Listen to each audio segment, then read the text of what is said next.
Baik, kita lanjut materi kita. Saat ini kita akan membahas mengenai hubungan daripada usaha dan juga energi. Seperti apa hubungan daripada usaha energi? Yuk kita bahas sama-sama. Nah, hubungan yang pertama yang akan kita bahas adalah hubungan daripada usaha dengan energi kinetik. Jadi yang pertama kita akan mengotak-atik antara usaha dan energi kinetik. Nah, seperti yang kita tahu, rumus daripada usaha itu adalah W sama dengan F dikali delta S. Ya kan? Ini adalah rumus umum daripada usaha. Nah, sementara kita juga tahu bahwa hukum 2 Newton yaitu F sama dengan M dikali A. Nah, ini memberikan peluang kepada kita untuk memasukkan rumus ini ke dalam rumus daripada usaha. Jadi kalau kita masukkan ya, maka W sama dengan M dikali A kita masukkan ke dalam, kita gantikan ke F ini ya, menjadi M dikali A delta S. Seperti itu ya. Nah, jangan lupa tujuan kita adalah mengetahui hubungan usaha dengan energi kinetik ya. Nah, maka kalian ingat rumus di GLBB ya. Salah satu rumus populer yang mungkin masih kalian hafal itu adalah VT kuadrat sama dengan V0 kuadrat ditambah 2A delta S. Oke, di mana di sini ada delta S ya. Nah, delta S ini yang akan kita rubah, kita ganti dengan persamaan kecepatan ini. Kalau kita utak-atik rumus ini, berarti akan rumusnya berubah menjadi VT kuadrat sama dengan V0 kuadrat sama dengan 2A delta S gitu ya. Nah, berarti kita memerlukan A delta S-nya saja. Berarti sama dengan VT kuadrat min V0 kuadrat per 2 gitu ya kira-kira ya.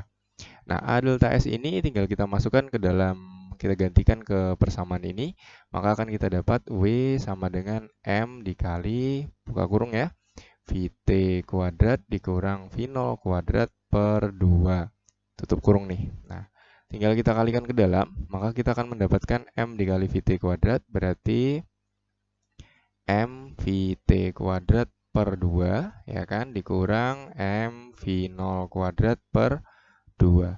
Ini sama dengan W. Nah, kalau kita keluarkan ya, kita keluarkan di sini maka akan jadi setengah M VT kuadrat dikurang setengah M V0 kuadrat. Oke, kira-kira seperti itu ya. Nah, kalau kalian ingat, energi kinetik kan rumusnya adalah EK sama dengan setengah M dikali V kuadrat ya. Nah, ini rumus daripada energi kinetik. Di sini juga sudah kelihatan nih bahwa ini adalah energi kinetik. Nah, karena ini energi kinetik akhir dan ini energi kinetik awal, bisa kita tuliskan jadi W sama dengan EK akhir dikurang EK awal. Oke, seperti itu ya. Nah, sama dengan berarti W itu karena ini adalah perubahan daripada energi kinetik atau delta EK. Nah, jadi dapat kita simpulkan ya, kesimpulannya bahwa usaha itu adalah perubahan daripada energi kinetik. Oke. Nah, sangat jelas ya. Jadi hubungan yang pertama kita dapatkan yaitu hubungan usaha dengan energi kinetik. Dapatkan bahwa usaha itu adalah perubahan daripada energi kinetik. Baik, selanjutnya kita mengotak-atik rumus ini yang sama ya, masih sama. Tetapi kita ingin mengetahui hubungan usaha dengan energi yang lainnya. Nah, pada kasus selanjutnya ini adalah energi potensial. Oke, seperti ini kira-kira. Nah, masih sama ya, bahwa W sama dengan F dikali delta S, di mana F sama dengan M dikali A. Nah, ini tinggal kita masukkan sama seperti tadi, berarti M dikali A dikali delta S. Nah, yang berbeda di sini adalah kita akan mempertimbangkan ini pada posisi benda yang memiliki ketinggian tertentu. Sehingga percepatannya, A-nya itu akan kita ganti menjadi G atau percepatan gravitasi bumi ya. Berarti W sama dengan M dikali G dikali delta S. Oke. Nah, kalau dia berkaitan dengan ketinggian ya, maka otomatis biasanya delta S ini akan diganti menjadi delta H ya. Nah, berarti kita tinggal ganti nih W sama dengan M dikali G dikali delta H. Nah, delta H sendiri berarti adalah perubahan ketinggian daripada ketinggian awal dan ketinggian akhir. Berarti W sama dengan M dikali G H2 dikurang H1, kira-kira seperti itu. Berarti W sama dengan M dikali G, kita kalikan ke dalam, H2 dikurang M dikali G H1. Nah, kita ingat bahwa energi potensial itu rumusnya adalah M dikali G dikali H. Berarti ini adalah energi potensial nih. Nah, ini adalah energi potensial akhir, ini adalah energi potensial awal. Berarti kita tulis W sama dengan EP akhir dikurang EP awal. Ya, atau W sama dengan delta EP. Bisa kita katakan atau kita simpulkan bahwa usaha sama dengan perubahan energi potensial ya. Nah, ini adalah kesimpulannya. Cukup jelas ya bahwa hubungan antara usaha dan energi, baik energi kinetik maupun energi potensial sudah cukup jelas buat kalian. Nah, rumusnya tinggal kalian utak-atik saja nanti yang mana yang diperlukan di dalam contoh soal, dalam pengerjaan soalnya. Oke, tadi saya sudah menjelaskan kepada kalian mengenai energi kinetik dan energi mekanik ya. Nah, sebenarnya dua energi kinetik dan energi energi kinetik dan energi potensial tadi itu sebenarnya adalah dinamakan sebagai energi mekanik. Apa itu energi mekanik? Ayo kita bahas sama-sama. Oke, yang disebut dengan energi mekanik ini sebenarnya adalah penjumlahan daripada energi kinetik dan juga energi potensial. Saya simbolkan dia sebagai EM ya, atau EM ya, energi mekanik itu adalah EK ditambah EP ya. Nah, dari konsep energi mekanik ini saya juga bisa menjelaskan bagaimana konsep daripada hukum kekekalan energi. Mungkin kalian di SMP sudah pernah disebutkan oleh guru kalian bahwa energi itu tidak dapat diciptakan dan tidak dapat dimusnahkan, tetapi dia dapat berubah bentuknya. Nah, sebenarnya saya bisa menunjukkan kepada kalian bagaimana perubahan energi mekanik ya dari sebuah benda. Anggap saja saya memiliki benda yang batu ya atau buah misalkan berada di atas pada ketinggian tertentu, kemudian ini jatuh ke bawah ya. Nah, jatuh ke bawah seperti ini. Nah, pada kasus ini terjadi sebenarnya perubahan energi di mana awal mulanya di sini ada energi mekanik 1 ya, saya namakan M1. Nah, kemudian di bawah sini ada yang namanya EM2. Nah, pada dasarnya hukum kekekalan energi itu menyatakan bahwa EM1 ya sama dengan EM2. Jadi seperti ini. Nah, kita tahu pada kasus yang pertama di sini ya, M ini kan terdiri dari EK dan EP ya. Berarti ini punya EK dan juga EP. Nah, pada ketinggian di sini, benda ini pada mulanya dia diam ya. Karena benda ini awal mulanya diam, boleh saya sebutkan EK1 itu sama dengan 0. Nah, tetapi ketika bendanya masih diam di sini, dia punya ketinggian. Nah, ketinggian di sini ya, saya sebut H di sini. Nah, ketinggian ini maka bisa dikatakan dia memiliki seluruhnya benda ini masih berupa energi potensial MgH1 ya. Jadi pada posisi sini seluruh energinya berbentuk dalam energi potensial. Tetapi ketika dia jatuh, maka terjadi gerakan nih. Nah, di bawah sini ya, maka ini ada juga ya EK2, kemudian EP2. EP1 tadi ya.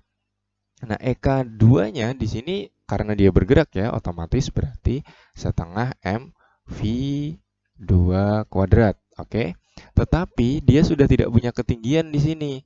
Maka EP-nya adalah 0. Karena M dikali G dikali H-nya sama dengan 0 kan artinya 0 ya. Nah, dari kasus ini kita bisa menyimpulkan bahwa sebenarnya tidak ada yang hilang di sini, tetapi yang ada hanyalah perubahan energi. Lihat di sini, awal mulanya pada ketinggian tertentu sini, semua energi berbentuk energi potensial. Kemudian dia jatuh ke bawah, semuanya berubah menjadi energi kinetik. Nah, inilah yang disebut sebagai hukum kekekalan energi. Cukup jelas ya kasusnya di sini ya. Jadi sebenarnya di sini EK1 ya ditambah EP1 sama dengan EK2 tambah EP2. Nah, di mana ini tinggal tinggal kita masukkan angka-angkanya saja. Jadi terjadi perubahan energi daripada kasus benda yang sedang jatuh ini. Jadi itulah kesimpulannya bahwa energi tidak bisa diciptakan dan juga tidak dapat dimusnahkan, tetapi dia bisa berubah bentuknya dari energi yang satu menuju energi yang lain. Oke, cukup jelas kira-kira buat kalian yang ini ya. Nah, terakhir kita akan membahas mengenai daya. Oke, apa itu daya? Nah, daya biasa orang menyebut sebagai power ya, bisa juga ya sebagai power atau kekuatan. Nah, seperti apa untuk memahami daya? Saya akan memberikan contoh kepada kalian. Ini ada anak kecil ya, yang pertama dia kurus kerempeng ya. Dia disuruh mendorong balok ini. Baloknya kira-kira masanya 20 kilogram. Oke, kemudian ada anak yang gempal dan kelihatan berotot ya, lebih besar dia badannya. Dia juga sama disuruh mendorong balok bermasa 20 kilogram. Nah, ceritanya mereka sama-sama disuruh mendorong sejauh anggap saja ini 20 meter ya. Nah, si anak yang kurus kerempeng kecil tadi dia mendorong ini sampai ke sini nih. Nah, sampai ke sini dia memerlukan waktu anggap saja eh, berapa ya? 2 menit misalkan ya. Nah, 2 menit. Nah, sementara si anak yang bertubuh kekar ini tadi dan badannya besar kuat ini, dia mendorong sampai di sini, ini hanya dalam waktu anggap saja misalkan 30 detik. Nah, terlihat ya perbedaannya. Mereka sama-sama mendorong ya, mereka sama-sama mendorong sampai garis akhir ini ya. Tetapi yang membedakan di sini adalah waktunya. Itulah yang disebut sebagai daya atau power tadi. Jadi, secara sederhana, daya itu dirumuskan sebagai P ya, sama dengan W ya, per T. Nah, jadi atau bisa kita katakan, kita simpulkan bahwa daya itu adalah usaha yang dilakukan dalam selang waktu tertentu. Nah, semakin pendek waktunya, semakin besar berarti daya yang dilakukan oleh seseorang. Jadi, daya yang dilakukan oleh anak ini jauh lebih besar dibandingkan daya yang dilakukan oleh anak yang ini. Kira-kira jelas ya? Inilah disebut daya sama dengan P sama dengan W per T. Kalau rumus ini kita pecah, kita tahu ya bahwa W itu sebenarnya adalah F dikali delta S per T gitu ya berarti ya. Nah, kita ingat ya, delta S per delta T itu adalah V ya atau kecepatan. Maka ini sama saja F dikali ini delta S per T ini sama dengan V berarti seperti ini. Jadi bisa dikatakan juga P itu adalah F dikali V. Nah, keterangan rumusnya saya tuliskan di sini. Oke, selanjutnya berkaitan masih dengan konsep daya. Nah, kita juga bisa mengetahui daripada konsep efisiensi. Nah, apa itu efisiensi? Jadi sebenarnya efisiensi itu adalah suatu perbandingan antara usaha atau daya yang dihasilkan dengan usaha atau daya masukan. Nah, jadi secara sederhananya adalah dia perbandingan daripada usaha atau daya keluar dan daya masuk.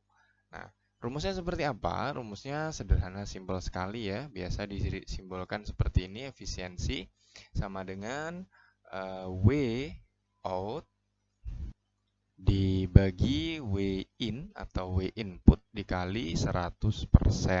Bisa juga efisiensi dirumuskan sebagai P out ya per P in dikali 100%. Jadi ketambahan di sini ya, ini adalah efisiensi daripada suatu mesin atau apalah biasanya seperti itu. Nah, jadi efisiensi ini biasanya satuannya dalam persen ya. Nah, semakin tinggi efisiensinya biasanya suatu mesin itu semakin bagus itu kinerjanya. Ya, jadi artinya daya keluaran yang dihasilkan dengan daya masukannya itu jauh lebih besar daya keluarannya tuh. Nah, jadi efisiensi daripada mesin tersebut biasanya akan dikatakan sebagai semakin bagus. Oke, sebelum kita tutup materi kita latihan soal seperti biasa ya. Oke, ini soal pertama. Sebuah sepeda motor dengan massa 80 kg melaju dengan kecepatan 36 km per jam, dipercepat 10 detik sehingga kecepatannya menjadi 72 km per jam. Tentukan usaha dan daya daripada motor tersebut. Oke, ini simpel ya. Berarti tinggal kita tulis, diketahui. Berarti M sama dengan 80 kg. Kemudian V-nya ya. Nah, di sini ada V0.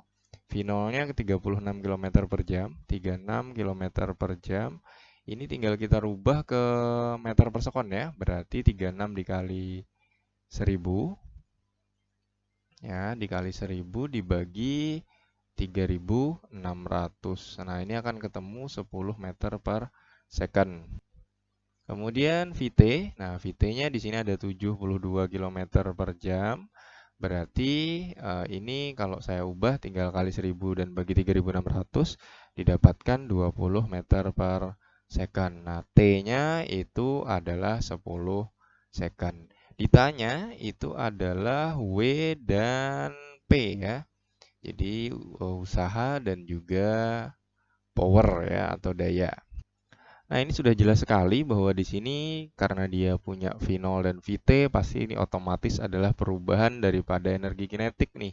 Berarti W itu adalah delta EK, di mana kita tahu ini adalah setengah M Vt kuadrat dikurang setengah M V0 kuadrat. Kira-kira seperti itu ya. Tinggal kita masukkan rumusnya saja, berarti setengah dikali M-nya adalah 80, dikali VT-nya berapa itu? VT 20 dikuadratkan dikurang setengah kali 80 dikali V0-nya adalah 10 ya, 10 dikuadratkan. Berarti ini adalah 40 ya, dikali 400 ya, dikurang 40 dikali 10 dikali 10 berarti 100. Oke, berarti ini 4 kali 4, 16. Nolnya ada 1, 2, 3. 3 berarti 16.000 ya. Dikurang 4 kali 1, 4. Nolnya ada 1, 2, 3. Berarti 4.000. Berarti kita kurangkan 16.000 kurang 4.000 adalah 12.000 joule. Nah, cukup jelas ya mengenai usahanya. Lalu bagaimana dengan dayanya atau P-nya? Nah, P itu sendiri kita tahu W per T. Jadi W-nya kita sudah tahu 12.000 joule dibagi T-nya adalah 10 detik. Nah, kita coret aja nih. Ya kan? Kita coret nih. Nah, berarti tersisa 1200 watt. Oke, kira-kira cukup jelas untuk soal nomor 1 ya, gampang sekali ini. Hanya aplikasi daripada rumus sebelumnya. Oke, bagaimana soal nomor 2? Oke, ini nomor 2 ya. Benda bermassa 5 kg didorong dari lantai licin setinggi 10 meter, ini 10 meter ya, hingga kecepatan saat lepas dari permukaan meja adalah 3 meter per sekon. Lihat gambar, tentukan energi kinetik saat benda ketinggiannya 4 meter dari tanah. Nah, kali ini adalah aplikasi daripada hukum kekekalan energi nih. Nah, kenapa saya bilang seperti itu? Karena yang ditanya adalah energi kinetik saat benda berada di posisi seperti ini ya, seperti yang kedua ini. Berarti sebenarnya pada benda ini dia punya EM1, di sini juga punya EM2. Di mana EM1 dan EM2 ini nilainya sebenarnya sama. Oke. Nah, yang ditanyakan adalah energi kinetik saat benda di sini. Berarti ini kalau saya jabarkan ya, di sini berarti ada EK1, ada EP1, di sini ada EK2, ada EP2. Nah, yang ditanyakan energi kinetik 2. Nah, ini yang ditanya ya. Nah, tinggal kita utak-atik saja, langsung kita kerjakan. Oke, kita perjelas dulu di sini. Berarti 10 meter ini adalah H1 ya. Nah, ini 4 meter ini adalah H2. Oke, sudah cukup jelas. Kemudian apa lagi ini? 3 meter per sekon. Berarti di sini ya. Ini V1 3 meter per second. Nah, di sini V2-nya tidak tahu ya. V2 tidak tahu di sini. Berarti kita harus cari juga V2. Nah, oke, sekarang kita masukkan nih rumus nih. Rumusnya sudah jelas ya. EP, sorry, M1 sama dengan M2 ya. Di mana itu adalah EP1 tambah EK1 sama dengan EP2 tambah EK2. Oke, jelas ya ini ya. Nah, berarti kita tinggal masukkan saja MGH1 tambah setengah MV1 kuadrat sama dengan MGH2 ditambah setengah MV2 kuadrat. Oke, ini bendanya sama ya. Bendanya ini 5 kilo tadi ya, 5 kilogram bendanya. Bendanya ini tetap ya, berarti ini bisa kita coret nih. Kita coret, nih kita coret, kita coret, kita coret. Tersisa GH1 setengah setengah V1 kuadrat dan seterusnya. Tinggal kita masukkan, G-nya nggak tahu ya. G-nya tidak ada, berarti G di sini kita pakai 10 meter per second kuadrat. Nah, biar enak aja nih, nah, nggak usah pakai 9,8 lah, nanti puyeng hitungnya. Kita pakai yang mudah 10 meter per second kuadrat. Berarti tinggal kita masukkan, G-nya 10, ya kan, dikali H1 berapa H1? Ini ya, 10. Nah, ditambah setengah V1, V1 ini ya, nah 3 meter dikuadratkan, oke, sama dengan G masih 10 ya, G dikali H2, 4 meter, nah ditambah setengah dikali V2, nah V2-nya nggak tahu nih, V2 kuadrat, oke nggak tahu ya ini ya. Oke, nah yang ditanya adalah Eka ya, Eka di sini. Nah, Eka yang ini nih berarti nih yang ditanya nih.